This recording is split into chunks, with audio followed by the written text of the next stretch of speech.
Good morning, and welcome to the Herb Day Radio Saturday Morning Business Showcase. This time is set aside to help listeners learn about topics of business, services, medical, and legal matters. First today is Kim Boyer of Boyer Territory, a real estate company. All right. Welcome to Real Talk. Last week we talked about clutter and we had such a good response from that. We're going to continue that discussion, and this week's topic is called Clutter Blind. And have you gone clutter blind? That's kind of like, have you seen the commercial? Have you gone nose blind? Your house stinks, but you just don't smell it.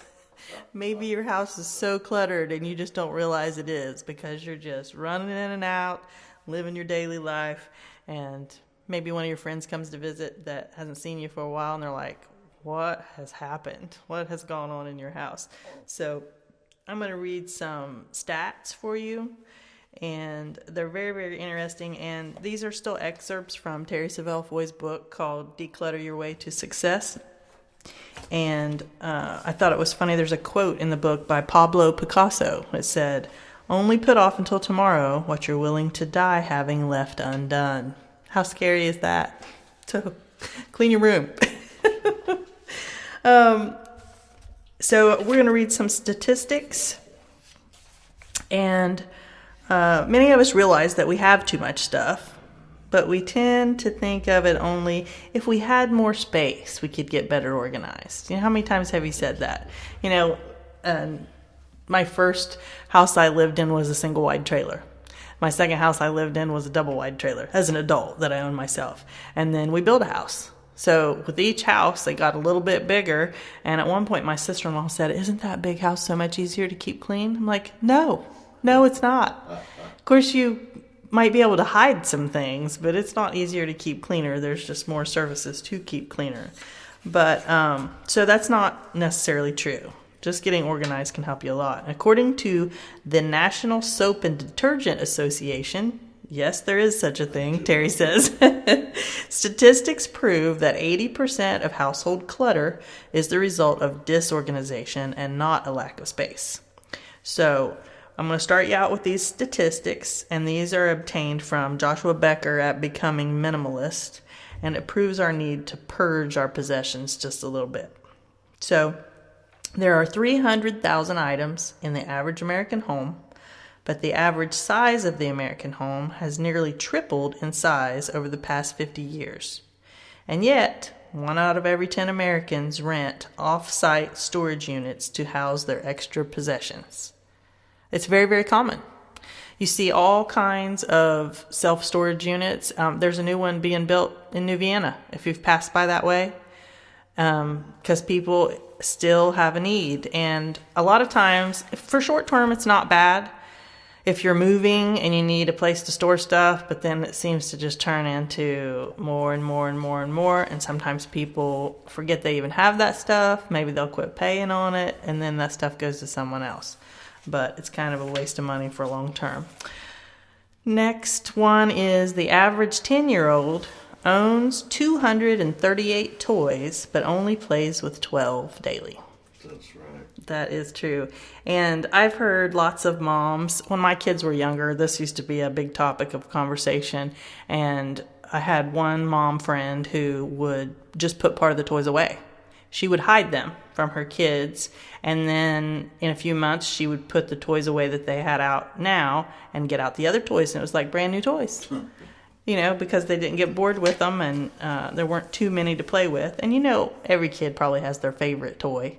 And even if they just had that one, they would play with it all the time.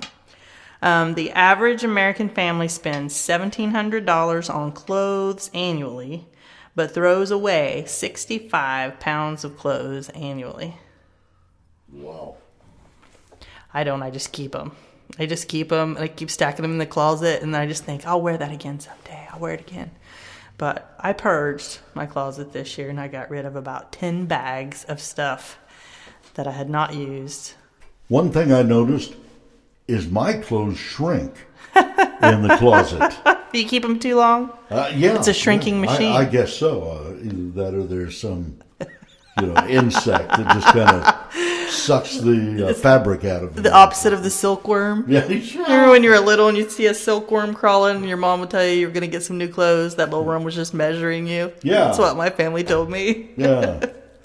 Oh, that's funny, but it's true. So I'm more in the mind to purge now, and reading these books and talking about it helps me even more, because it's just like when I first started in real estate. I just saw how other people did things or organized things, and it helped me get better ideas to organize my own stuff. And I came home and just started throwing stuff away after my first few houses I showed. My husband's like, what happened? It was like, I've seen the light. I've seen how other people do things. But before long, you start sliding back over to your old habits, and you've got extra clothes in your closet that you don't wear. My closet's looking really good right now because it hasn't been that long since I purged.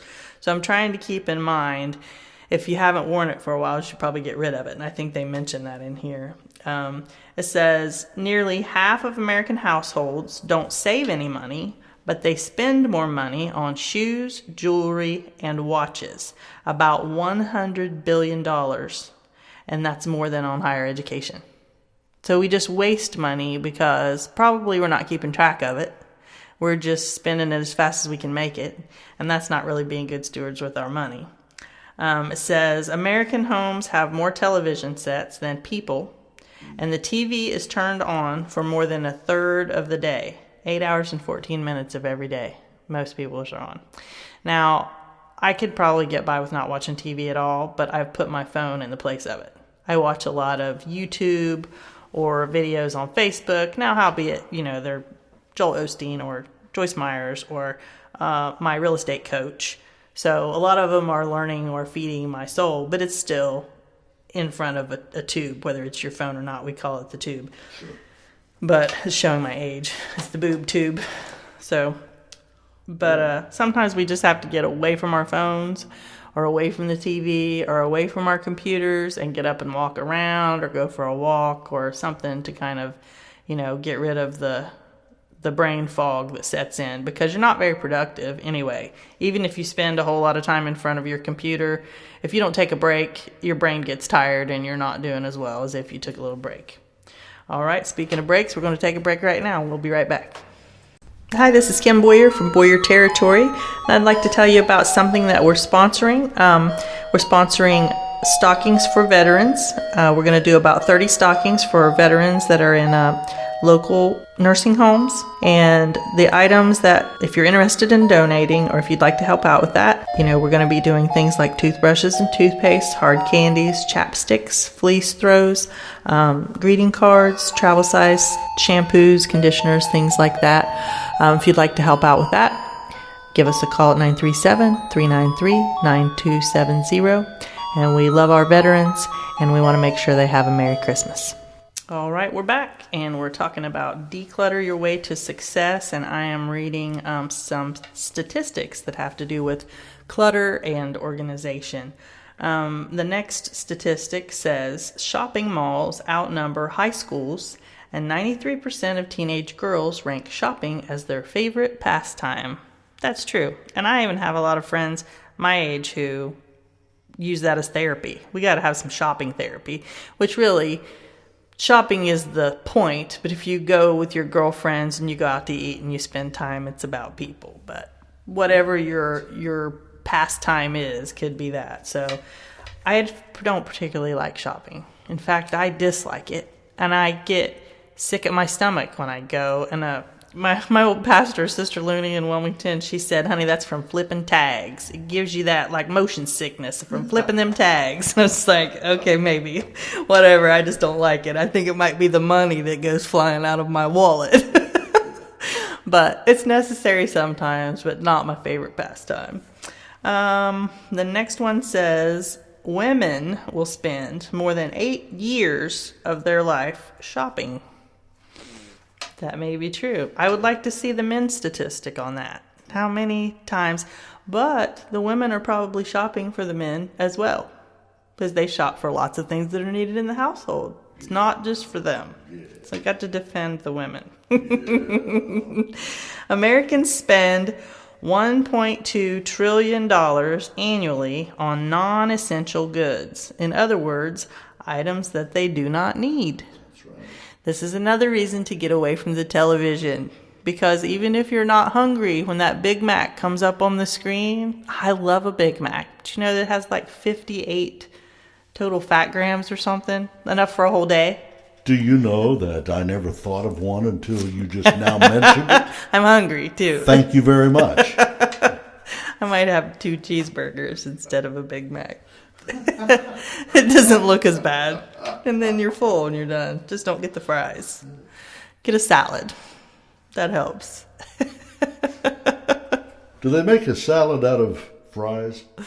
I bet they do. I bet they do. They're called chili cheese fries. That's it. Those are great. And the last statistic on this list is the $8 billion home organization industry has more than doubled in size since the early 2000s and is growing at a staggering rate of 10% each year. And I think we mentioned that last time. So in other words, we like a lot of stuff. Lots and lots of stuff. At the same time, all these objects piled up around us are negatively affecting our productivity, time, budgets, and our mental health. And we talked about that a little bit too. If you've ever seen the show Hoarders, it's not usually a stuff problem. It's because of something mental going on in your life. So that's what they said. Let me ask you this question. Has the clutter been there for so long that you don't even notice it anymore? And that's what they mean by going clutter blind. And this could go for anything in your life. So there are ways to get help with this. You could hire a professional organizer. You could ask a friend to come over. You could just evaluate it yourself. Walk into your own home and pretend that you don't live there and evaluate it yourself. So I hope that these tips have been helpful for you today, and we're going to continue this probably on next week and talk about it a little bit more. If you got any questions for us, give us a call at Boyer Territory, 937-393-9270. And until next week, keep your credit clean and don't quit your job.